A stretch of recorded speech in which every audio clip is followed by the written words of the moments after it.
markuu xaafadiisay keenay wixii iga duubay filin anigoo maaragtay aan hayn qof maaragtay kulanti wacan oo wanaagsan daawadayaal meel kasta oo dunida dacalada ka joogtaan halkan naga daawanaysan waa Rugta TV saaxiibayaal ku soo dhawaada barnaamij aan ka hadlayno gabadha Soomaaliyeed oo muuqaal galmo ah inta laga duubay baraha bulshada la soo dhaxdhigay sidoo kale waxa jirta in waxyaabo fara badan oo hablaha Soomaaliyeed lagu sameeyo taas oo gabi ahaanba ay u muuqato in hablaha Soomaaliyeed ay rag qaar ay aad u xumeeyaan waxaana jirta in gabadhani oo aad u calaalaysa ay baraha bulshada cod ku soo duubtay taas oo ay ku sheegayso in muuqaalada laga faafiyay iyo waxyaabihii laga faafiyay iyo sawirradii xumaa ay yihiin kuwa gabi ahaanba iyada lagu sameeyay gabadhan oo afka furatay qaylinaysa ayaa muuqaalkan soo duubtay marka hore saaxiibayaal ila dhageysta wuxuu ku dhahay guriga ku sii geynay xaafada Quustoria kadib wax buu soo gaday oo dadka maaragtay ku sarxaamayo oo miirku ka tagayo isoo gaday cabitaan buu soo gaday animaan ogeyn inuu wax ku soo darayo in kale kadib marka cabitaanka aan cabay baa igu dambeysay bayna miir dabn bay igu dambeysay kadib wuxuu keenay xaafadiisa markuu xaafadiisay keenay wixii iga duubay filin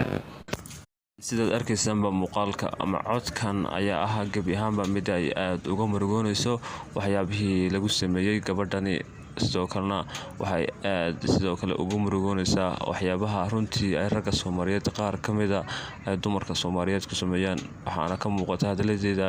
in ay ninkaasi intay wax ka dalbatay wixiina ugu abaalguday in gabi ahaanba uu xumaanteeda banaanka soo dhigo muuqaalna uu ka duubo baraha bulshada soo galiyo taas oo maalmihii ugu dambeysay iyo bilihii ugu dambeysay ku soo badanaysay sidaan arkaynay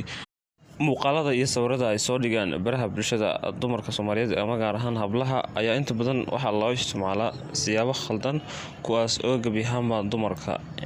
laga raadinayo waxyaabo kala duwan oo ay ragga qaar ay doonayaan in sumcaddooda ay kaga dilaan ama ay gabi ahaanba sumcaddooda ay dhulka iyo sharaftooda ay baabi'iyaan waxaana jirta in hablaha qaar inta ay muuqaalo xun u soo diraan ragga qaarkooda ay aaminaan sidoo kale raggaasina ay gabi ahaanba ugu awood sheegtaan in muuqaaladooda haddii ay waxaas u sameyn waayaan muuqaaladooda ay soo dhigi doonaan baraha bulshada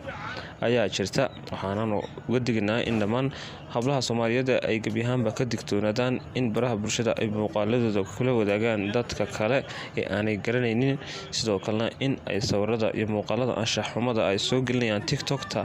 ama gabi ahaanba Facebook ay ka digtoonaadaan waxaana maalmihii ugu dambeysay socotay in TikTok ay gabi ahaanba qabsadeen dumar Soomaaliyeed kuwaas oo cawradooda intay banaanka soo dhigaan ay muuqaalo kala duwan halkaasi soo galiyaan kuwaas oo moodo in gabi ahaanba cidi aanay ka dambeyn ama cidi aanay la dhalan waxaana isweydiin mudan hablaha TikTok ka buuxa ee muuqaalada qaaqaawan ee halkaasi soo galinaya miyay ogsooneyn in gabi ahaanba si khaldan loo isticmaali karo kabacdina hadhow sharaftooda iyo karaamadooda ay halkaasi ku waayi doonaan